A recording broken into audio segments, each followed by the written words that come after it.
அந்த காலை நேரத்தில் இன்னைக்கு ஜபத்தை குறித்து கொஞ்சம் விவரமாக நாம் சிந்திக்க போகிறோம். ஒரு பெரிய வேத பண்டிதர் அவர்கிட்ட ஜபம் செய்வதனால் நீங்கள் பெற்றுக்கொண்டது என்ன அப்படின்னு ஒரு கேள்வி எழுப்பப்படுது.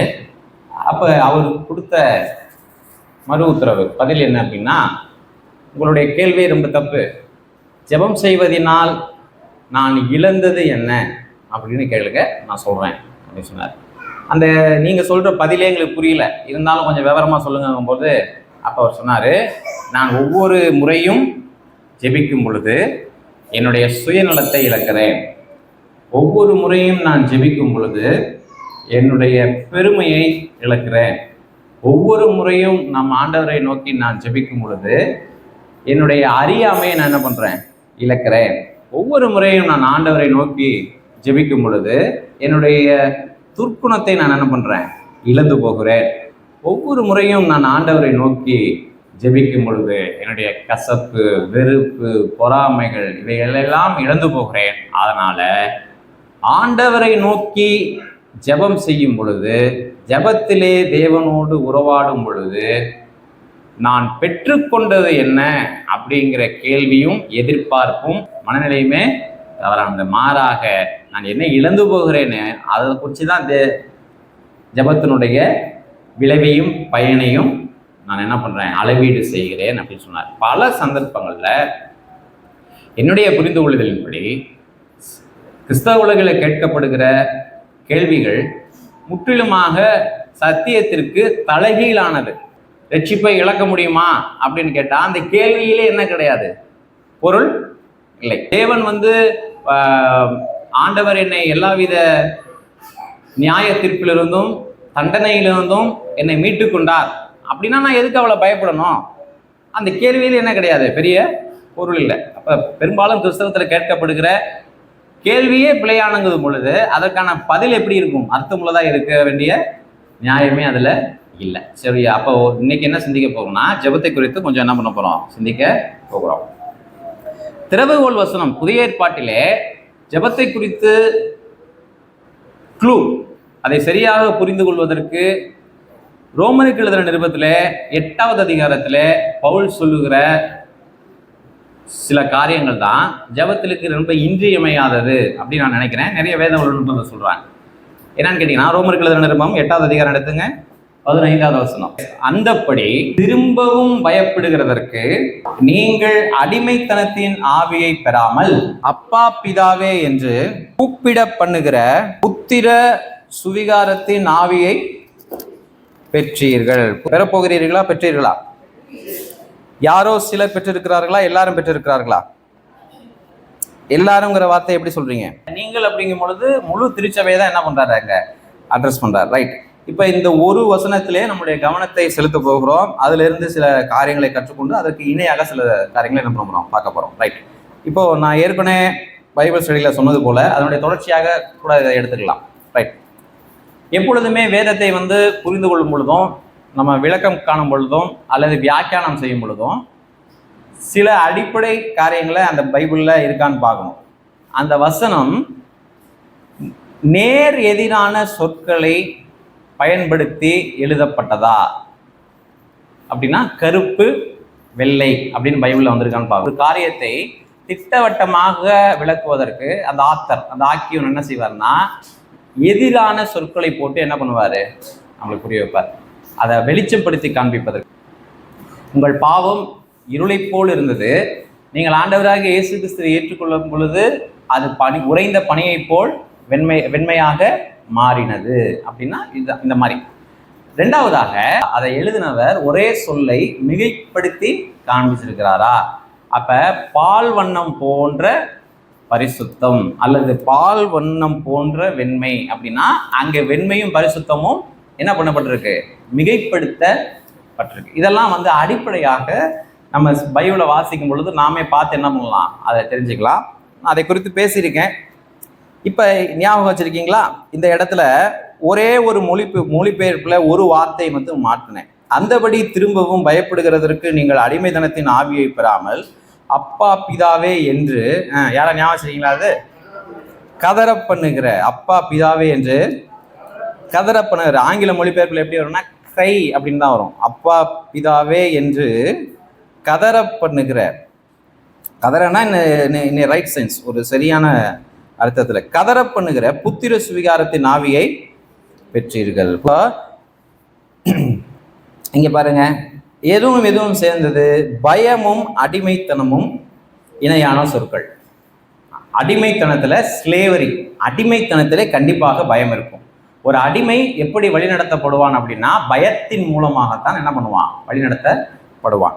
கவனிங்க, இன்னைக்கு நாம் இருக்கிற இந்த சமூக சூழலில் இருந்து இந்த வசனம் எழுதப்பட்டுள்ள 2000 ஆண்டுகளுக்கு முன்பாக அன்றைக்கு என்ன சோசியல் ஸ்ட்ரக்சர், என்ன சமூக கட்டமைப்பு அல்லது சமூக சூழல் இருந்ததோ அதை மையப்படுத்தி என்ன பண்ணியிருக்காரு, எழுதியிருக்கிறார். அப்ப நம்ம அந்த அடிப்படையில் தான் என்ன பண்ணணும், சிந்திக்கணும். அப்ப ஒரு அடிமை அவனுக்கு வந்து லீடிங் ஃபேக்டர் பயம் மட்டும்தான். ஒருவேளை இன்னைக்கு அடிமை அப்படின்னா என்ன அப்படின்னு தெரிஞ்சுக்கிறதுக்காக நான் உதாரணம் சொல்றேன். நிசாமுதீன் அப்படிங்கிற ஒரு மன்னர் இருந்தார். அவர் இந்திய முகலாய பேரரசனுடைய ஒரு மன்னர். அன்றைக்கு எப்படி அடிமைகள் நடத்தப்பட்டாங்க அப்படின்னு சொல்றதுக்காக நான் சொல்றேன். அவர் வந்து ஒரு விலை உயர்ந்த மாங்கனி வந்து பரிசாக பெற்றார். இது வந்து ரெக்கார்டில் இருக்கு, அரசாவணத்தில்.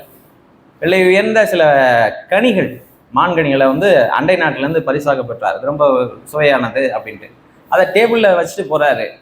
வந்து பார்த்தா அதை காணாம். அங்கே இருந்தது பார்த்தீங்கன்னா வெறும் அடிமைகள் தான். அப்போ அவங்கள கூப்பிட்டு, ஏன்பா நீ இதை எடுத்தியா, இங்கே பார்த்தியா அப்படின்லாம் கேட்கல. ஒரு 7-8 பேரை கூப்பிட்டு எல்லார் வயிற்றையும் கிழிக்க சொன்னானா. இது கம்மி, நான் சொல்றது கம்மி. இப்படி வரலாற்றில் நீங்கள் நிறைய எடுத்தீங்கன்னா நீங்கள் நிறைய பார்க்கலாம், நீங்கள் படித்து தெரிஞ்சுக்கலாம். எல்லா வயிற்றையும் கிழிச்சு பார்த்துட்டு, ஐயோ மாம்பழம் இல்லை போல இருக்கே, இப்போ இவங்கெல்லாம் திங்கல இல்லை அப்படிங்கிற முடிவு வந்தானா. அவங்கள்ட்ட என்கொயரி கூட பண்ணலை, எடுத்தியாப்பான்னு கூட கேட்கல, இது பாத்தியாப்பான்னு கூட கேட்கல. டைரக்டாக என்ன பண்ணியாச்சு, வயிற்றை கிழிச்சு. அந்த அளவுக்கு அடிமைகள் இதை விட கீழ்த்தனமாக என்ன பண்ணாங்க, நடத்தப்பட்டாங்க. ஹியூமன் ரைட்ஸ், சமூக எந்த விதமான மனித உரிமைகளுமே கிடையாது. நம்ம அடிமைனா என்ன நினைச்சக்கூடாதுன்னா அவங்களுக்கு சாப்பாடு போட மாட்டாங்க, அவங்களுக்கு கொடுமைப்படுத்துவாங்க, அப்படி கிடையாது. அவனை ஒரு மனிதனுக்கும் கீழான நிலையில, விலங்குகளுக்கும் கீழான நிலையில தான் என்ன பண்ணுவாங்க, அவனை வந்து பயன்படுத்துவாங்க. ஸோ அப்படிப்பட்ட சமூகத்திலிருந்து எடுக்கப்பட்ட சொல்லாடல் தான் அடிமை. அப்போ எப்படி அந்த அடிமை பயப்படுவான்? வேலை செய்யும் போது அவனுக்கு என்ன மாதிரியான பயம் இருக்கும்? எப்போ வேணாலும் அவனுக்கு என்ன வேணாலும் நடக்கலாம். முழுக்க அந்த அடிமைக்கு பயம் மட்டும்தான் இருக்கும். அந்தபடி திரும்பவும் பயப்படுகிறதற்கு, அப்போ எங்க என்ன வார்த்தை முக்கியம்? திரும்பவும். முன்ன நீங்க பயந்துகிட்டு இருந்தீங்க, முன்ன நீங்க அடிமையா இருந்தீங்க, இப்ப நீங்க இல்லை. இந்த பயம் அப்படிங்கிற வார்த்தை காமன், பிள்ளைக்கும் காமன், அடிமைக்கும் காமன். திரும்பவும் பயப்படுவதற்கு அப்படின்னா என்ன அர்த்தம்? அப்படின்னா பிள்ளையா இருக்கிற ஒருவன் அடிமையை போல அவன் பயப்படக்கூடாது. இப்போ என்ன சொல்றாரு, நான் கொஞ்ச நாள் அடிமையா இருப்பேன், நான் கொஞ்ச நாள் பிள்ளையா இருப்பேன், அப்படி கிடையாது. அப்படி எதிர் சொற்கள் எது அப்படின்னு கேட்டீங்கன்னா, அடிமையும் புத்திரனும் எதிர் சொற்கள். அடிமைத்தனத்தின் ஆவி பயப்படும். புத்திர சுவிகாரத்தின் ஆவி என்ன பண்ணும் அப்படின்னா, அப்பா பிதாவே என்று கதரும். இப்போ அப்பான்னா என்ன, பிதான்னா என்ன, சில வார்த்தைகளை என்ன பண்றேன் நான் சொல்றேன், கவனிங்க. இங்க பயன்படுத்தப்பட்டிருக்கிற அந்த அரைமை வார்த்தையில அப்பா பிதா, இது ஏன் இப்படி மொழிபெயர்த்தாங்கன்னா, அங்க இருக்கிற வார்த்தைகள் வந்து, அங்க இருக்கிற அரமேக வார்த்தைகள், கிரேக்க வார்த்தைகள் வித்தியாசமான விதத்துல அது இருக்கு. அதை தனிமைப்படுத்தி வித்தியாசப்படுத்தி காண்பிக்கணும் அப்படின்னு தான் அப்பான்னு போட்டு என்ன போட்டாங்க, பக்கத்துலயே பிதான்னு போட்டாங்க. ரெண்டு முதல் அர்த்தத்தை தருகிறது அல்ல. அப்பா அப்படிங்கிற வார்த்தை எதை குறிக்கும் அப்படின்னா, நம்பிக்கையை குறிக்கும், ஒரு பெரிய ஈடுபாட்டை குறிக்கும், இதயத்திலிருந்து பேசுவதை குறிக்கும், நம்பிக்கையோடு பேசுவதை குறிக்கும். ஃபோக்கஸ், இதுல இருக்கிற மையம் என்ன அப்படின்னா, அப்பா அப்படிங்கிற வார்த்தைக்கு மையமே ஐக்கியம், இணைவது, உறவு கொள்வது. ஃபோக்கஸ் என்ன அப்படின்னா, ஒரு உறவுக்கானது, ஒரு இணைப்புக்கானது, ஒரு ஏக்கத்திற்கானது, ஒரு ஐக்கியத்திற்கானது, இன்டிமெசி, அதை தான் குறிக்கும் அப்பான்னு சொன்னோம்னா. ஜபத்திலே இது ஒரு பகுதி, இதயத்திலிருந்து வருவது, தனிப்பட்ட விதத்திலே வருவது, மொத்தம் பொதுவாக அல்ல, எனக்கு அவர் அப்பா. ரைட். இப்ப இதனுடைய அடுத்த வார்த்தை என்ன, பிதாவே அப்படின்னு பார்த்தீங்கன்னா, இது முழுக்க முழுக்க பயத்தையும் அதிகாரத்திற்கு கீழ்ப்படுகிற மனோபாவத்தை குறிப்பது. எங்கெங்கெல்லாம் இயேசு கிறிஸ்து சுவிசேஷத்துல பிதாவே அப்படின்னு ஜெபம் பண்றாரோ அங்கெல்லாம் தன்னுடைய மனுஷீகத்திலே கீழ்ப்படிந்து பேசுவார். பிதாவே என் வேலை வந்தது அப்படின்னு என்ன அர்த்தம்? நான் அதற்கு என்னை என்னை அர்ப்பணிக்கிறேன். பிதாவேன்னு சொன்னா அங்க என்ன மையம்? கீழ்ப்படிதல் தான் மையம். பிதாவே என்று சொன்னால் அங்க அதிகாரம் தான் மையம். அந்த அதிகாரத்திற்கு நான் என்ன பண்ண போறேன்? கீழ்ப்படிய போகிறேன். இந்த அப்பா பிதா இது ரெண்டும் சேர்ந்தது தான், இந்த ரெண்டு இணை சொற்களும் சேர்ந்தது தான் கடவுளுக்கும் கிறிஸ்தவனுக்குமான உறவு, அல்லது கடவுளுக்கும் சபைக்குமான உறவு. ரைட்? இப்போ என்ன அப்படி இப்போ வாங்க சப்ஜெக்ட் வாங்க. இப்போ என்ன நினைக்கிறாங்க ஜனங்களால் எதை புரிஞ்சிக்க முடியல? பெரும்பாலும் என்ன புரிஞ்சிக்க முடியல? கடவுளுக்கு நீங்கள் பயப்படவே வேணாம் அப்படி என்ன பண்ணுறாங்க? பிரசவம் பண்ணுறாங்க. கடவுளுக்கு நீங்கள் என்ன பண்ண வேணாம்? பயப்பட வேணாம், அது வந்து பழைய ஏற்பாடு. அப்போ என்ன நினச்சிக்கிறாங்க? எப்படி வேணாம், எந்த வித கட்டுப்பாடுகளுமே இல்லாமல் நம்ம என்ன பண்ணலாம், இருக்கலாம். அதான் பயப்பட வேணாம்ல. இன்னொரு சாரார் என்ன சொல்கிறாங்க? இல்லை இல்லை, பயங்கரமாக நம்ம என்ன பண்ணணும், கட்டுமையான விதத்தில் என்ன பண்ணணும், கடவுளுக்கு என்ன பண்ணணும், பயப்படணும் அப்படின்னு சொல்கிறாங்க. ரெண்டில் எது சரி? கடவுளுக்கு அஞ்சவே வேண்டாம், நீங்கள் எப்படி வேணாலும் வாழலாம். கடவுளுக்கு கொடுக்க வேண்டிய உரிய இடத்தை நீங்கள் என்ன பண்ண வேணாம், கொடுக்க வேண்டாம். ஜபத்தில் நீங்கள் எப்படி அவரை ட்ரீட் பண்ணலாம் அப்படின்னா, ஒரு வேலைக்காரன்ட்ட எனக்கு இது வேணும்னு சொன்னால் போதும். ராத்திரி 12 மணிக்கு எனக்கு ஒரு காஃபி வேணும்னு நீங்கள் வேலைக்காரன்ட்ட சொன்னீங்கன்னா போதும். அதுக்கு மேலே விளக்கம் கொடுக்கணுமா? அதுக்கு மேலே விளக்கம் கொடுக்க வேண்டிய அவசியம் இல்லை. ஏன்னா அவன் யாரு? வேலைக்காரன். நான் சொன்னதை என்ன பண்ணுவான், செய்வான். நிறைய பேர் என்ன நினச்சிக்கிட்டாங்க, கடவுளை வந்து வேலைக்காரனாக நினச்சிட்டாங்க. நான் ஜபத்தில் என்னென்னலாம் சொல்கிறேனோ அவர் என்ன பண்ணணும், எனக்கு செய்யணும். ஜபத்தில் வேலைக்காரனை போல் அவரை ட்ரீட் பண்ணுறது, எனக்கு அது வேணும் இது வேணும், அப்படி நடக்கணும் இப்படி நடக்கணும், அவர் வேலைக்காரனை போல் ட்ரீட் பண்ணுறது. சிலர் வந்து எப்படின்னு கேட்டிங்கன்னா, அவரை வாட்ச்மேன் மாதிரி ட்ரீட் பண்ணுறாங்க ஜபத்தில். எப்படின்னா, நான் அங்கே போவேன் இங்கே போவேன், பைக்கில் 90ல் போவேன், நீர் என்னை பாதுகாக்கணும். தவறான இடத்திலே தவறான நேரத்திலே நான் இருப்பேன், ஆனாலும் நீர் என்ன பண்ணணும், என்ன பாதுகாக்கணும். ஏன்னா வாட்ச்மேன், கடவுளுக்கு வந்து எனக்கு யாரு? வாட்ச்மேன். நான் லேட்டாக போவேன், ட்ரெயின் போயிடக்கூடாது. இதெல்லாம் கடவுளை வந்து கொச்சைப்படுத்துகிற விதமான ஜபங்கள். ஏன்னா அவங்க சில பேருக்கு அப்பா அப்படிங்கிறத தனியாக எடுத்துடுறாங்க, இல்லை பிதாவேங்கிறத தனியாக எடுத்துக்கிறாங்க. இதை சொல்லி புரிய வைக்க முடியுமானா கண்டிப்பாக முடியாது. ஏன்னா ஒரு ஸ்பிரிட்டு தான் ஆப்ரேட் ஆகுது. ரைட்டா? மைதானத்தில் ஜெயித்த ஒரு விளையாட்டு வீரன், கிரிக்கெட் வீரன் வச்சுங்களேன், அவர் ரொம்ப என்ன பண்ணுவான், அதை கொண்டாடுவான். ஏன்னா அது ஸ்பிரிட், அப்படி ஒரு ஆவியில் அவன் என்ன பண்ணுறான், ஆப்ரேட் ஆகுறான். இங்கே உட்காந்து பார்க்குற ஆட்கள் அது என்னது தெரியாது. வெற்றின்னு புரிஞ்சிக்க முடியுமே, ஆனால் அதை என்ன பண்ண முடியாது, அவன் அளவுக்கு கொண்டாட முடியாது. ஏன்னா அவன் அந்த ஸ்பிரிட்டில் ஆப்ரேட் ஆகிறான். அப்போ இங்கே என்ன சொல்லப்பட்டிருக்கு அப்படின்னா, அப்பா பிதாவே என்று கூப்பிட பண்ணுகிற, அந்த பண்ணுகிறங்கிற வார்த்தை கோடு போடுங்க. அது உள்ளுக்குள்ளேயே அந்த ஆவி அப்படிதான் வேலை செய்யும். அதை ஈஸியாக புரிஞ்சுக்கலாம். ஏன் என்னால் ஜெபம் பண்ண முடியல? கடவுள் மேலே ஒரு ஈர்ப்பே வர மாட்டேங்குது, கடவுள் மேலே ஒரு ஈடுபாடே வர மாட்டேங்குது, கடவுள் மேலே ஒரு அந்யோன்யமே எனக்கு என்ன பண்ண மாட்டேங்குது, வர மாட்டேங்குது. கடவுள் மேலே ஒரு பெரிய தாகமும் ஒரு பெரிய அக்கறையுமே எனக்கு வர மாட்டேங்குது. ஏன் வர மாட்டேங்குதுன்னா, அந்த ஆவி இருக்கணும். பரிசுத்த ஆவியானவர் ரட்சிப்பினுடைய முதல் ஆசீர்வாதமாக நான் நினைப்பது என்னன்னா, ரட்சிப்பினுடைய முதல் ஆசீர்வாதமே அப்பா பிதாவே என்று கதற பண்ணுகிற பரிசுத்த ஆவியானவரை நான் பெற்றுக்கொண்டேன். அப்ப அப்பாங்கிற வார்த்தைக்கு என்ன பொருள்? அது ஒரு ஆழமான உறவை குறிக்கிறது. அப்பா அப்படின்னா ஒரு ஏக்கமுள்ள ஒரு குரல், ஒரு ஏக்கமுள்ள ஒரு காலிங், அதை என்ன பண்ணுது, குறிக்கிறது. இங்கிட்டு பிதாவேன்னு பார்த்தீங்கன்னா அது பயம் நிறைந்த, கீழ்ப்படிதல் நிறைந்த ஒரு வார்த்தை, பயம் நிறைந்த, கீழ்ப்படிதல் நிறைந்த ஒரு வார்த்தை. அப்ப இது இரண்டும் இணைந்தது தான் ஜெபம். அது வெறும் ஜெபம் என்பது வெறும் உறவு மட்டுமல்ல, அது கீழ்ப்படுகிற நேரம். ஜெபம் என்பது வெறும் பயபக்திக்குரிய நேரம் மாத்திரமல்ல, அது ஐக்கியப்பட்டு களி கூறுகிற ஒரு நேரம். ஆனால் இயல்பான மனிதன் இதுல ரெண்டுல ஒரு பக்கத்தை தான் நிற்பான்.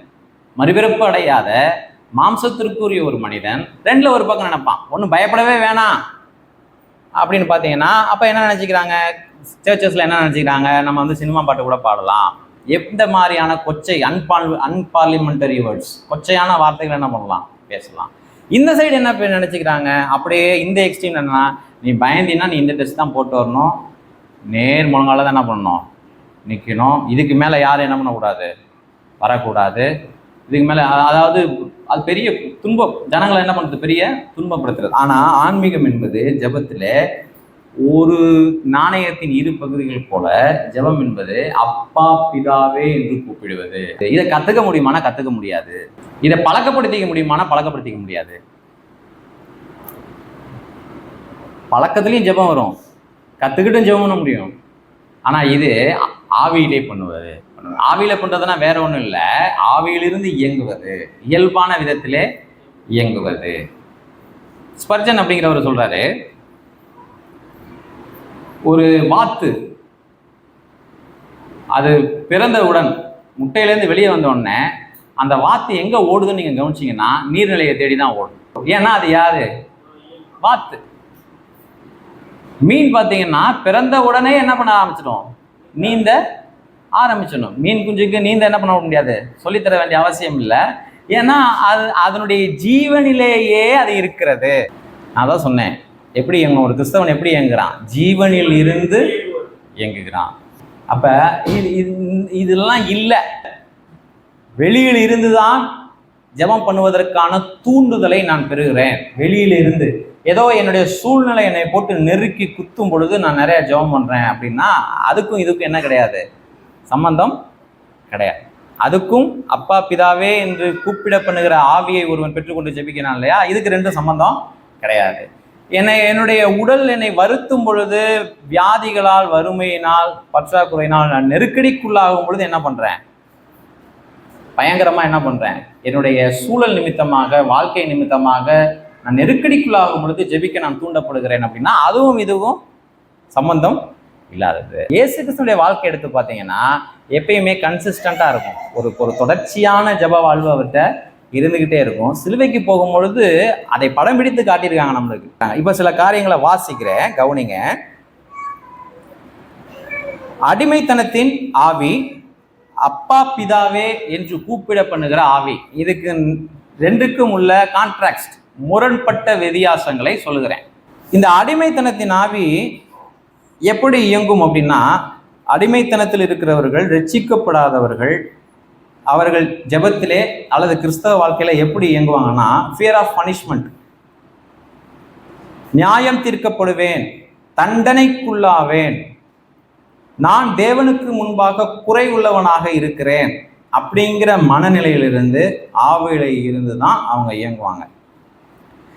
கடவுளுக்கும் அவர்களுக்குமான உறவு ஜெப நேரத்தில் டிஸ்டன்ட், ரொம்ப தொலைதூரத்தில் உள்ளதாகவே இருக்கும். இது முழுக்க முழுக்க சட்ட திட்டங்களை உள்ளடக்கியதாக இருக்கும். ஜெபத்தில் அவர்களுடைய மையம் என்னவாக இருக்கும்னா, தேவனிடத்திலிருந்து அங்கீகாரத்தை பெறுவதும் துன்பமான சூழலை தவிர்ப்பதும். இது ரெண்டும் தான் ஜெபத்தினுடைய மையமா இருக்கும். யாருக்கு? அடிமைத்தனத்தின் ஆவியிலிருந்து ஜெபிக்கிறவர்களுக்கு அவங்களுடைய ஃபோக்கஸை ஜெபத்தில் என்னவா இருக்கும் அப்படின்னா, எப்படியாவது தோல்வியையும் துன்பத்தையும் நான் தவிர்க்க வேண்டும், தேவனிடத்திலிருந்து ஏதாவது சாதகமான ஒரு காரியத்தை நான் பெற்றுக்கொள்ள வேண்டும் அப்படிங்கிற ஃபோக்கஸ். அதுதான் ஜெபத்தில் தங்களை மையப்படுத்தினதாக இருக்கும். ஜெபத்திலே அவர்கள் தங்களை மையப்படுத்தினவர்களாக ஜெபிப்பாங்க. இது யாரு? அடிமைத்தனத்தின் ஆவிலும். அவர்கள் ஆவிக்குரிய அடிமைத்தனத்திலும் இருப்பார்கள். அவர்கள் ஆசையில் இருந்து இயங்காமல் கட்டாயத்தின் பேரில் இயங்குவார்கள். நான் சொல்றதெல்லாம் புரியுதா? ஜெபிக்க வேண்டும் என்கிற ஆசை இல்லாவிட்டாலும் ஜெபிக்க வேண்டும் என்ற நிர்பந்தத்திலே ஜெபிப்பார்கள். இப்ப கவனிங்க, கொஞ்சம் டீட்டெயிலா போவோம். 15க்கு வாங்க மறுபடியும். அந்தபடி திரும்பவும் பயப்படுகிறதற்கு நீங்கள் அடிமைத்தனத்தின் ஆவியை பெறாமல் இருக்கு இல்லையா, பெறாமல், அதுக்கு மேலே எழுதிக்குங்க, வாங்காமல்னு எழுதிக்குங்க. பெறாமலும் எழுதிக்குங்க, அதுக்கு மேலேயே வாங்காமல். கிரேக்க வார்த்தையில் ரொம்ப சுவாரஸ்யமான ஒரு விஷயம் என்னன்னா, ரெண்டுக்கும் ஒரே சொல். வாங்காமல் அப்படிங்கிறது அதற்கு நேர் எதிர் சொல் பெறாமல். வாங்குவதுனா இப்படி, சாக்லேட் கொடுத்துக்கும் போது குழந்தை எப்படி எப்படி எடுத்துக்குவாங்க? நான் என்ன கொடுக்குறேனோ அதுவும் அதே விரும்புது, அதனால அதை எடுத்துக்கிச்சு. அதையுடைய விருப்பமும் அதுதான், அதனால அதை என்ன டக்குன்னு என்ன பண்ணுச்சு, எடுத்துக்கிச்சு. குழந்தைங்க சோறு ஊட்டும் போதும் வாங்கும் தெரியுமா? அவருடைய விருப்பம் என்ன? சாப்பாடு ஊட்டுறது. ஆனால் குழந்தைங்களுக்கு அது விருப்பம் இல்லை, ஆனாலும் வாங்கும். அது பெறுவது. இதெல்லாம் முக்கியம். தமிழ் பைபிள் இல்லை, இதெல்லாம் முக்கியம். என்ன சொல்றாரு? அப்பா, நீங்கள் அடிமைத்தனத்தின் ஆவியை பெறாமல் அப்பா பிதாவே என்று கூப்பிட பண்ணுகிற புத்திர சுவிகாரத்தின் ஆவியை பெற்றீர்கள். ரட்சிக்கப்படாத ஒரு மனிதன் அடிமைத்தனத்துல இருக்கிறத அவன் விரும்பலைனாலும் அவன் அடிமைத்தனத்துல இயங்குவதை அவனால் என்ன பண்ண முடியாது, தவிர்க்க முடியாது. ரோமருக்கு எழுதின நிருபம் 7ஆம் அதிகாரத்துல இதை பத்தி பேசுறார். நான் செய்கிறது எனக்கே, ஆனால் என்ன பண்றாத செய்கிறேன். அப்ப அடிமைத்தனத்தின் ஆவியை பெறாமல் அப்படின்னு சொல்றாருல, அப்ப ரட்சிக்கப்படாத பொழுது அடிமைத்தனத்தின் ஆவியை ஒருவன் பெற்றுக்கொண்டு வருகிறான். அவன் விரும்பினாலும் ஆதாமின் வழியாக அடிமைத்தனத்தின் ஆவி என்ன பண்றான், பெற்றுக்கொண்டு வருகிறான். மனிதன் எதுக்கெல்லாம் அடிமையா இருக்கான்? பாவத்திற்கு அடிமையா இருக்கிறான். பாவம் செய்கிற எவனும் பாவத்திற்கு, இருளின் அதிகாரத்திற்கு அடிமையா இருக்கிறான், பிசாசின் அதிகாரத்திற்கு அடிமையா இருக்கலாம். இதுல இருந்தெல்லாம் அந்த மனிதன் விடுதலையாக முடியுமானா முடியாது. அப்ப ஒவ்வொரு மனிதனும் அடிமைத்தனத்தின் ஆவியை பெற்று கொண்டுதான் வருகிறான். ஆனால் ரட்சிக்கப்பட்ட பிற்பாடு பரிசுத்த ஆவியானவர் கொடுக்கப்படும் பொழுது அடிமைத்தனத்துல இருக்கிற மனிதன் என்ன விரும்புகிறானோ அந்த புத்திர சுவிகாரத்தை தேவனும் கொடுக்கிறார், இவனும் விருப்பத்தோட அதை எடுத்துக்கிறான். பெற்றீர்கள் அப்படிங்கிற வார்த்தைக்கு இன்னொரு வார்த்தையும் போடலாம், வாங்கி கொண்டீர்கள். லே ஆஃப் அப்படிங்கிற வார்த்தை வருது ஆங்கிலத்தில், சில மொழிபெயர்ப்புல லே ஆஃப் அப்படின்னு. லே ஆஃப்னா என்னன்னா வாங்கி கொண்டீர்கள். தேவன் உங்களுக்கு கொடுக்க நினைத்தார், நீங்களும் அதை ஆசையோடு என்ன பண்ணீங்க, வாங்கி கொண்டீர்கள். ஆனால் அடிமைத்தனத்தின் ஆவியை ஆசை இல்லாமல் ஒருவன் பெற்றுக்கொண்டு வந்தார். நல்லா புரியுதுங்களா? அந்தபடி திரும்பவும் பயப்படுகிறதற்கு நீங்கள் அடிமைத்தனத்தின் ஆவியை விருப்பமே இல்லாமல் பெற்றீர்கள் இல்லைங்களா? அப்படி பெறாமல் அப்பா பிதாவே என்று கூப்பிட பண்ணுகிற புத்திர சுவிகாரத்தின் ஆவியை என்ன பண்ணீங்க, பெற்றீர்கள். புத்திர சுவிகாரத்தின் ஆவியிலிருந்து ஜெபிப்பது அல்லது வாழ்வது, தேவனோடு உறவு கொள்வது, இதுல என்னன்னா அன்கண்டிஷனல். அதாவது இந்த ஜெபம் எப்படி இருக்கும்னா நிபந்தனையற்றதாக இருக்கும். உம்முடைய சித்தத்தின்படி ஆக கடவுது அப்படின்னு என்ன அர்த்தம்? ஜெபத்திலே எனக்கு எந்த நிபந்தனையும் இல்லை. ஜெபத்தில் எனக்கு விருப்பம் இருக்கு, ஆனா ஜெபத்தில் எனக்கு நிபந்தனைகள் இல்லை. ரட்சிக்கப்பட்ட கிறிஸ்தவன் ஜெபிக்கும் பொழுது என்ன ஜெபம் பண்ணுவான்னா அவனுக்கு ஜெபத்துல விருப்பங்கள் இருக்கும், ஆனா நிபந்தனைகள் இருக்காது. அன்கண்டிஷனல். உம்முடைய சித்தம் எதுவோ அதாகட்டும். ஏன்னா அவருடைய ஆவியும் இவனுக்குள்ளாக பெற்றுக்கொண்ட பரிசுத்த ஆவியானவரும் ஒண்ணு. அப்ப பெருசா விருப்பங்கள்லையும் பெருசா ஆசைகள்லையும் பெரிய மாற்றங்கள் இவனுக்கு வர வேண்டியதே இருக்காது. அப்ப புத்திர சுவிகாரத்தின் இந்த ஆவியிலிருந்து இயங்குகிறவன் நிபந்தனையற்ற கீழ்ப்படிதலிலே அவன் ஜெப நேரங்களை செலவு பண்ணுவான்.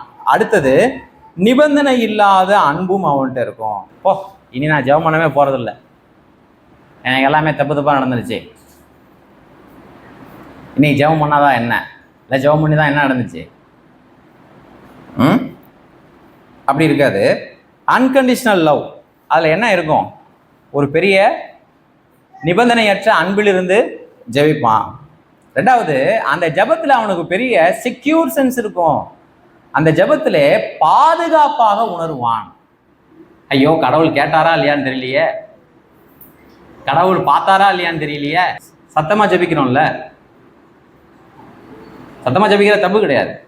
அப்ப ஜெபத்துல அவனுக்கு எந்த விதமான செக்யூர் சென்ஸ் இருக்காது. ஆனால் ரட்சிக்கப்பட்ட ஒரு மனிதன், அப்பா பிதாவே என்று கூப்பிடுகிற ஆவியை பெற்ற ஒரு மனிதன் செக்யூரா ஜெபம் பண்ணுவான். இந்த ஜெபம் கண்டிப்பாக கேட்கப்படும். நான் தேவனோடு இணைக்கப்பட்டிருக்கிறேன் அப்படிங்கிற இது அவனுக்கு எப்பயுமே இருக்கும். ஒரு பெரிய நம்பிக்கை இருக்கும், ஒரு பெரிய சார்ந்து கொள்ளுதல் அவனுக்கு இருக்கும். அந்த ஜெப நேரத்தை அவன் ரொம்ப என்ஜாய் பண்ணுவான், ரொம்ப அனுபவிப்பான். அடுத்தது, அந்த ஜெப நேரத்தில் அவன் நன்றி உள்ளவனாகவும் தன்னுடைய இடத்திற்காக தன்னுடைய பெற்றுக்கொண்ட ஸ்லாக்கியத்திற்காக ஒரு பெரிய கடமை உணர்வும் நன்றி உணர்வும் அவனுடைய ஜெபத்துல என்ன இருக்கும்? நிரம்பி இருக்கும். ரட்சிக்கப்படாதவன் ஒருவன் ஜெபிக்கும் பொழுது தேவை உணர்வு தான் இருக்கும். அதுல மேலோங்கி வருவது என்ன? தேவை உணர்வு. ஆனா ரட்சிக்கப்பட்டவன் ஜெபிக்கும் பொழுது நன்றி உணர்வு மேலோங்கி இருக்கும். ஏனென்றால் நான் இப்ப இருக்கிறதை காட்டிலும் சிறப்பான ஒன்றை நான் பெறப்போவது இல்லை, ஏன்னா அவரே எனக்குள்ளாக பெற்றுக்கொண்டேன். அப்ப அதுல பொசிஷனல் கிராட்டிடியூட், நான் என்னவாக இருக்கிறேனோ, கடவுளுக்கு நான் பிள்ளையாக இருக்கிறேன், அது அந்த மையத்திலிருந்து அவன் ஜெபிக்கும் பொழுது அவனுடைய ஜெபம் நன்றி உணர்வினால் நிரம்பினதா இருக்கும். இன்னொரு இடத்துல எழுதுறாரு, தீமோத்தேயுக்கு எழுதும்போது எழுதுறாரு, 2 தீமோத்தேயு 1:7, தேவன் நமக்கு பயமுள்ள ஆவியை கொடாமல் பலமும் அன்பும் தெளிந்த புத்தியும் உள்ள ஆவியையே கொடுத்திருக்கிறார். தேவன் நமக்கு என்ன ஆவியை கொடுக்கல? பயப்படுகிற ஆவியை கொடுக்கல. பரிசுத்த ஆவியானவரின் 3 பரிமாணங்கள் மேல எழுதிக்கங்க. 3 dimensions of the Spirit. பரிசுத்த ஆவியானவரின் 3 பரிமாணங்கள், 3 dimensions. ஒன்று இருந்து இன்னொன்று இல்லாமல் போகாது. அன்பு இருக்குங்க ஆனா பலம் இல்லை, பலம் இருக்குங்க ஆனா தெளிந்த புத்தி இல்லை, அப்படி இருக்க வாய்ப்பே. பேங்குக்கு பணம் போட போயிருக்கீங்களா? அப்ப என்ன கேட்பாங்க? செக் எப்படி வாங்கிக்கிறீங்க? பணத்தை செக்கா வாங்கிக்கிறீங்களா, டிடியா வாங்கிக்கிறீங்களா, 100 ரூபா கட்டா வாங்கிக்கிறீங்களா, டினாமினேஷன் 500 ரூபா கட்டா வாங்கிக்கலாம், அப்படிலாம் கேட்பாங்களா? பணம் ஒன்று தான். இதான் டைமென்ஷன். நீங்கள் எந்த மாதிரி வாங்கிக்கிறீங்க, எந்த வடிவத்தில் வாங்கிக்கிறீங்க அப்படின்னு கேட்பாங்க இல்லையா? அதுதான் பரிசுத்த ஆவியானவருடைய 3 பரிமாணங்கள். முதல் என்ன? அன்பு. இது தெய்வீக அன்பு, அவர் என்மேல் வைத்த அன்பு. தேவன் பரிசுத்த ஆவியானவரை பெறாத வரைக்கும் ஒரு இயல்பான மனிதன் கடவுளை நேசிக்க முடியாது. ஒரு திருடன் எப்படி போலீஸ்காரனை நேசிக்க முடியாதோ, திருடனையும் போலீஸ்காரனும் நீங்க ஒன்னா பார்க்கவே முடியாதோ, அந்த மாதிரி தான் இருக்கும். முடியாது. திருடனும் போலீஸ்காரனும் நட்பு கொள்ள முடியுமா? அது 2 பேரும் வேற வேற டைமென்ஷன். பயம் இருக்கிற இடத்துல அப்ப என்ன இருக்காது? அன்பு இருக்காது. அன்பு இருக்கிற இடத்துல பயம் இருக்காது. இங்க சொல்லப்பட்ட அன்பு தெய்வீக அன்பு. ரோமருக்கு எழுதின நிருபம் 5:8 வாசிங்க. தேவனுடைய அன்பு பரிசுத்த ஆவியானவர் மூலமாகத்தான் நம்முடைய இருதயங்களிலே ஊற்றப்பட்டிருக்கிறது. நீ சத்துருவா இருக்கும் பொழுதே ஆண்டவர் உனக்காக மரித்தார்ல. அப்ப தேவனுடைய பிள்ளையா இருக்கும் பொழுது அவருடைய கோபத்திற்கு நீ நீங்களாக்கி காக்கப்படுவாய். குற்றவாளியா இருக்கும் பொழுதே உனக்காக என்ன பண்ணிட்டாரு? மறிச்சிட்டார். கவனிங்க, குற்றவாளி மறிச்சிட்டாலும் கேஸ் நிற்காது, ஜட்ஜு மறிச்சிட்டாலும் கேஸ் நினைக்காது. ஆனா குற்றவாளிக்கு பதிலாக யார் மறித்தார்? நீதிபதியா இருக்கிற தேவன் மறித்தார். அப்ப அங்க என்ன ஆச்சு? அங்க வழக்கு நிலையற்று போனது. என்ன சொல்றாருன்னா, நீ குற்றவாளியா இருக்கும் பொழுதே கிறிஸ்து நமக்காக மறிச்சார்ல, இப்ப நீ அவருடைய பிள்ளையாக இருக்கும் பொழுது கோபாக்கினைக்கு நீங்களாக்கி ரட்சிக்கப்படுவது அதிக நிச்சயம் அல்லவா? இப்ப தீமோத்தேயு 1:7 அன்பு. வல்லமைனா என்னன்னா 1:8, அப்போஸ்தலர் 1:8 ஒரு மனிதன் தேவனுடைய பரிசுத்த ஆவியானவரை தனக்குள் பெற்றுக்கொண்டானா தேவன் மீது அவன் அன்புள்ளவனாய் இருப்பான். அன்பின் ஆவியில தான் அவன் இயங்குவான். 2வது, அவன் தேவனுக்காக சாட்சியாக இருப்பான். அப்போஸ்தலர் 1:8 வாசிங்க. எனக்கு எப்படி இருப்பீங்க? நீங்கள் பலன் அடைந்துன்னு ஒரு வார்த்தை தெரிஞ்சுங்களா? டைனமைட். அந்த வார்த்தையும் இதுவும் ஒண்ணு. பலன் அடைவீங்க. அவருக்கு ஆண்டவர் மேல ரொம்ப அன்புங்க. ஜெபம் பண்ணிக்கிட்டே இருப்பார். ஆனா கடவுளுக்காக சாட்சியா இருப்பாரா? அதை கேட்காதீங்க. ஜெபம் பண்ணிக்கிட்டே இருப்பார். அது எந்த ஆவி? மெய் மறந்து ஜெபம் பண்ணுவார். ஆனா ஜெபத்தை ஊட்டி எந்திரிச்சார்னா என்ன நடக்கும்னு யாருக்கும் தெரியாது. சில பேர் ஒரு ஜெபனை எனக்கு குறிச்சிருப்பாங்க. அந்த நேரத்துக்குள்ளே கடவுள் பேசிடணும். அதை முடிச்சு எந்திரிச்சிட்டாங்கன்னா ஏற்ற மாதிரி ஏசுனாதே வந்தாலும் என்ன பண்ண மாட்டாங்க? நான் முடிச்சிட்டேன்ல ஜெபத்தை, உங்களுக்கு கொடுத்தாச்சு, உங்களுக்கு கொடுத்த டைம் முடிஞ்சு. இப்போ நான் எந்திரிச்சும் போது ஏசுனாத நின்னாலும் இனிமேல் என்னதான்? நாளைக்கு 5 to 6 தான். 1 மணி நேரம் கொடுத்துருக்கேன். நீங்கள் நாளைக்கு பார்ப்போம் ஆண்டவரே, கொஞ்சம் என்ன பண்ணுங்க, தள்ளி இல்லைங்க, எனக்கு ஏகப்பட்ட வேலை இருக்கு, தள்ளி இல்லைங்க, இல்லாட்டி பின்னாடி வாங்க. அது அன்பா? அது அன்பு கிடையாது. அப்படி சில ஆட்கள், சில பேர் மணிக்கணக்காக ஜெபம் பண்ணுவாங்க, ஆனால் அவங்க சாட்சி இருக்காது. அப்போ 2வது டைமென்ஷன் அவங்கள்ட்ட இல்லை. தேவனுக்காக வாழ்வதிலே பலப்படுத்தப்படாதவர்கள். அப்போ இயல்பாகவே ஒரு மனிதன் தேவனுக்காக வாழ முடியுமா? முடியாது. பலப்படுத்தப்படாதவர்கள். 3வது, தெளிந்த புத்தின்னு வந்திருக்கு பாருங்க, அதுல எழுதிக்கிங்க மேல, அது சரியா மொழிபெயர்க்கப்படல. செல்ஃப் கரெக்ஷன், தன்னைத்தானே சரி செய்து கொள்வது. இந்த 3 இருந்துகிட்டே இருக்கும். பரிசுத்த ஆவியானவரை பெற்ற மனிதன் இந்த 3 அவனுக்கு இருந்துகிட்டே இருக்கும். ரோட்ல பைத்தியக்காரன் பார்த்துருக்கீங்களா? நான் முடிய போறேன்.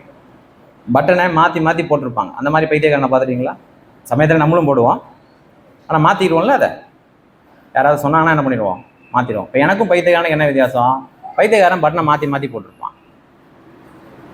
இப்போ நீங்கள் அவனை கரெக்ஷன் பண்ணலான்னு பக்கத்தில் போனீங்கன்னா என்ன ஆகும்? பயப்படுவீங்களா? தைரியமாக இருக்குமா? ஏன்? ஏன்னா நீங்கள் அவனை கரெக்ட் பண்ண தான் போறீங்க அப்படிங்கிறது அவனுக்கே தெரியாது. இப்போ செல்ஃப் கரெக்ஷன் அவனுக்கு இருக்காது. அவன் தன்னைத்தானே சரி செய்து கொள்ளவும் முடியாது, இன்னொருவரும் அவனை என்ன பண்ண முடியாது, சரி செய்ய முடியாது. ஏன்னா அவனுக்கு தெளிந்த புத்தி இல்லை.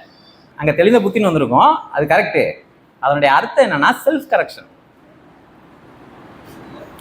சில பேர் தங்களும் என்ன பண்ண மாட்டாங்க, ஆண்டவர் கேட்ட விதத்தில் மாற மாட்டாங்க. வெளியிலிருந்து பயத்தோடு அவங்கள அணுகி அது இதையும் சொல்லி ஒரு வழியா பட்டனை போட்டு விட்டாலும் அது கொஞ்ச நேரம் தான் நிற்கும். மறுபடியும் என்ன பண்ணிடுவாங்க, அவங்களுக்கு புத்தி இல்லாதனால பழைய நிலைக்கு என்ன பண்ணிடுவாங்க, வந்துடுவாங்க. பரிசுத்த ஆவியானவரை பெற்றுக்கொண்ட மனுஷனுக்கு தான் செல்ஃப் கரெக்ஷன் இருக்கும். இப்போ நான் பட்டனை மாற்றி போட்டுருந்தாலும் ஏதோ ஒரு விதத்தில் மறுபடியும் பார்த்துட்டேன்னா கண்டிப்பாக என்ன பண்ணிடுவேன், அதை மாற்றிடுவேன். அல்லது இந்த தம்பி பாரு, அண்ணே பட்டனை நீங்கள் மாற்றி போட்டிருக்கீங்க பாருங்க அப்படின்னு சொன்னால், ஐயோ தேங்க்யூ தம்பி, நல்ல காலம் சொன்னேன், அவனுக்கு நன்றி உள்ளவனா இருப்பேன். செல்ஃப் கரெக்ஷன் இருக்கிற ஒரு மனுஷனாக தான் நம்ம கரெக்ட் பண்ணணும். நான் சொல்ல புரியுதா? எந்த மனிதன் தன்னைத்தானே பரிசுத்த ஆவியானவர் மூலமாக சரி செய்து கொள்கிறானோ அந்த மனிதனை தான் வெளியில இருந்து கரெக்ட் பண்ணணும். நிறைய பேர் என்ன புரிஞ்சுக்கிட்டாங்க, பைத்தியக்காரனை புத்திசாலியா மாத்துறது கவுன்சிலிங்க. புத்திசாலிக்கு அவன் எதை காண தவறுகிறானோ அதை பார்க்க வைக்கிறது தான் கவுன்சிலிங். பரிசுத்த ஆவியுடைய 3 டைமென்ஷன் சொல்லுங்க. ஒன்று என்ன? அன்பு, பலம், தெளிந்த புத்தி. பரிசுத்த ஆவியானவர் நம்முடைய இருதயத்திலே அன்பாக ஊற்றப்பட்டிருக்கிறார். ரோமர் 5 இருக்கும், அது கீழே வரும். 2வதாக தேவனுக்கென்று வாழ்வதற்கு நாம் பலப்படுத்தப்பட்டிருக்கோம். 3வதாக நம்மளுக்கு ஒரு செல்ஃப் கரெக்ஷன், தெளிந்த புத்தி இருந்து கொண்டே இருக்கும். 3 இருந்துச்சுன்னா கடவுள்கிட்ட பயம் இருக்குமா? பாருங்க, நான் ஜெபிக்க போகிறேன், ஆண்டவர் என்னை கரெக்ட் பண்றாரு, அங்கே பயம் இருக்குமா? பயம் இருக்காது. ஆண்டவர் என்னை கரெக்ட் பண்றான்னு தெரிஞ்சுனா தான் நான் மறுபடியும் ஜெபம் பண்ணுவேன். ஆண்டவர் உறவுல நான் அனுபவிக்கிறேன்னா மறுபடியும் ஜெபம் பண்ணுவேன். ஆண்டவர்கிட்ட இருந்து நான் பலனை பெறுகிறேன் அப்படின்னா தான் நான் மறுபடியும் ஜெபம் பண்ண போவேன். வேலை கடுமையான வேலை இல்லை, உட்கார்ந்துருக்க வேலை தான், ஆனால் டென்ஷன். ஓனர் எப்பயும் பார்த்துட்டே இருப்பார். அப்போ இவனுக்கு பிரச்சனை என்ன? ஓனருடைய ப்ரெசன்ஸ் பிரச்சனையா, ஓனர் பிரச்சனையா? கரெக்டாக சொல்லணும். ஓனருடைய ப்ரெசன்ஸ் தான் பிரச்சனை. கர்த்தர் நல்லவர் தாங்க, அப்புறம் ஏங்க ஜெபத்தில் நிலையிறீங்க? ஜெபம் ஏங்க அப்புறம் வர மாட்டேங்குது?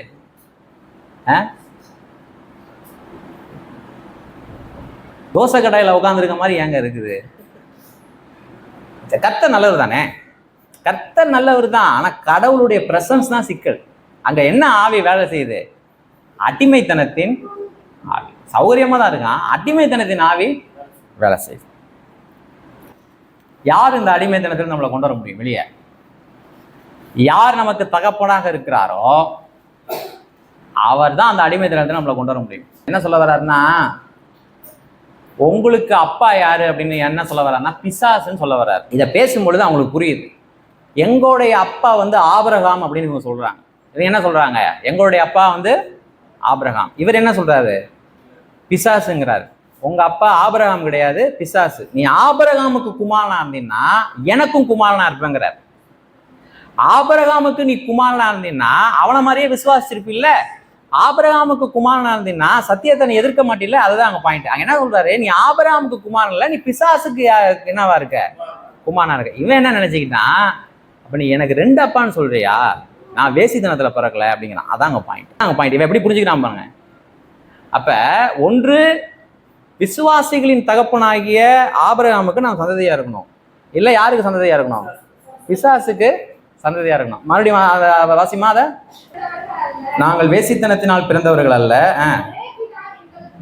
ஒரே பிதா எங்களுக்கு உண்டு. அவங்க சொல்றது அவங்களுக்கு புரிஞ்சிருச்சு. இவங்க என்ன சொல்றாங்க, ஆபிரகாமின் குமாரர்கள் தான், நீ எங்க என்னுடைய பிதான்னு வேற யாரையோ சொல்றிய, நான் ஆபிரகாமுக்கு தான் குமாரன் அப்படிங்கிறான். சொல்றாரு, தேவன் உங்களுக்கு பிதாவா இருந்தா யார்கிட்ட அன்பா இருப்பீங்க? இயேசு கிறிஸ்துவுக்கு ஒரு மனிதன் பிள்ளையா இருந்தானாலும் புத்திர சுவிகாரத்தின் ஆவி அவனுக்கு இருக்கும். தேவனுக்கு பிதாவா இருந்தா அவன் யார்கிட்ட அன்பு கூறுவான்? கடவுள் தாங்க எனக்கு அப்பா அப்படின்னு சொன்னா அவன் யார்கிட்ட அன்பு கூறுவான்? இயேசு கிறிஸ்துட்ட அன்பு கூறுவான். இயேசு கிறிஸ்துட்ட அன்பை எப்படி கூறுவீங்க? அவரை இரட்சகராக ஏற்றுக்கொள்வோம். இரட்சகராக அவரை ஏற்றுக்கொள்ளாமல் அவர்கிட்ட என்ன பண்ண முடியாது? அன்பு கூற முடியாது. பாவ மன்னிப்பை பெறாம அவர்கிட்ட என்ன பண்ண முடியாது? அன்பு கூற முடியாது. தொடர்ந்து வாசிங்க. நான் தேவனிடத்திலிருந்து வந்திருக்கிறேன், நான் சுயமாய் வரவில்லை. கவனிங்க. அப்ப பிதாவை நேசிக்காத ஒரு மனிதன் இயேசு கிறிஸ்துடைய வார்த்தை என்ன பண்ண மாட்டான்? அறிய மாட்டான். தூக்கம் வரும். தூக்கம் அது எங்க இருந்து வரும்? ஆனால் கண்டிப்பாக வரும். கணநித்திரையாவின்னு படிச்சிருக்கீங்களா? எங்க இருந்தது? பிசாசிட்ட இருந்து. ஏசாயா 29:10. கர்த்தர் உங்கள் மேல் கணநித்திரை நாவியை வர பண்ணி உங்கள் கண்களை அடைத்து. இதை வந்து கேட்கிற க்ரௌடு. அப்புறம் ஞான திருஷ்டிக்காரராக உங்கள் பாஸ்டருக்கு என்ன போட்டாரு? என்ன போட்டாரு? முக்காடு போட்டார். என்ன பேசுறானே தெரியாது பேசுறவனுக்கும் கேட்கறவனுக்கு என்ன மாதிரி பேசிட்டு போ. ஏன்னா நாங்க என்ன செய்ய போறோம்? ரெண்டையுமே செய்யறது யாரு? அங்க அப்பா பிதாவே என்று கதற பண்ணுகிற ஆவியை கொடுத்தார். இங்க என்ன பண்றாரு? அப்படின்னா என்ன அர்த்தம்? சிக்னல் போட்டதுக்கு அப்புறம் நம்ம போவோம்ல, அப்படி போகும்பொழுது உங்களை போலீஸ்காரர் இப்படி கை காட்டுவார் தெரியுமா? இப்போ நீங்கள் கை காட்டுறதுனால போறீங்களா இல்லை போகிறதுனால போலீஸ்காரன் கை காட்டுறானா?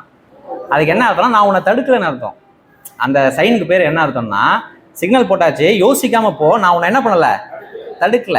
எந்த வித தயக்கமும் இன்றி நீ போகலாம், குழப்பம் இல்லாமல் நீ போகலாம், உன்னை நான் தடுக்கல அப்படின்னு அது புரியாதவனுக்கு தான் சொல்கிற செய்கை. போங்கிறான். ஏற்கனவே போகிறவனுக்கு தயக்கம் இல்லாமல் வரப்பண்ணினா என்ன அர்த்தம்னா, கணநித்திரையின் ஆவிக்கு காரணம் யாரு? பிசாசு கிடையாது. கணநித்திரையின் காரணம் யாரு? அந்த மனுஷன் அதை விரும்புறான். கர்த்தர் என்ன பண்ணா அதை விட்டுட்டார். நீ என்ன விரும்புற? எதை விரும்புற? தடுத்துக்கிட்டே இருப்பார் கடவுள். தடுத்து சத்தியத்தை என்ன பண்ணிட்டு இருப்பாரு? காட்டிக்கிட்டே இருப்பாரு. ரட்சிப்பை காட்டிக்கிட்டே இருப்பாரு. ஆன்மீகத்தை காட்ட ஒரு கட்டத்துல நீ அதை தானே விரும்புற. என்ன பண்ணிடுவார்? பிசாசுக்கு கை காட்டுற. பிசாசு போசனால போகல, பிசாசு ஆண்டவர் கையை காட்டினால போயிட்டான், தடுக்க மாட்டார். அப்ப கணநித்திரையின் ஆவிங்கிறது வெறும் தூக்கத்தை மட்டும் இல்லை, அந்த ஆத்துமாவிலே இருட்டு. கடவுளை புரிஞ்சிக்க முடியாது. பேசுறவனுக்கு முக்காடு, கண்ணை திறந்துதான் இருப்பான், ஆனா ஒண்ணுமே அவனுக்கு புரியாது. கேட்கிறவனுக்கு என்ன ஆகுது? கணநித்திரையின் ஆவி வந்துருச்சு. எப்படி இருக்கும் பாருங்க. அப்ப ஆண்டவரை நேசிக்காத, ரட்சிப்பை விரும்பாத, ஆன்மீகத்தை உள்ளபடியே ஸ்லாகிக்காத ஒரு மனிதன் எதை விரும்புகிறானோ அதுக்கு கடவுள் என்ன பண்ண மாட்டாரு? தடை செய்ய மாட்டார். ஓ அதானே உனக்கு வேணும், உனக்கு அதானே வேணும், ரைட்டு போ. அங்க கணநித்திரையின் ஆவியை வர பண்றாரு. அடிமைத்தனத்தின் ஆவியை நம்ம பெறாமல் நம்மளுக்கு எதை கொடுக்குறாரு?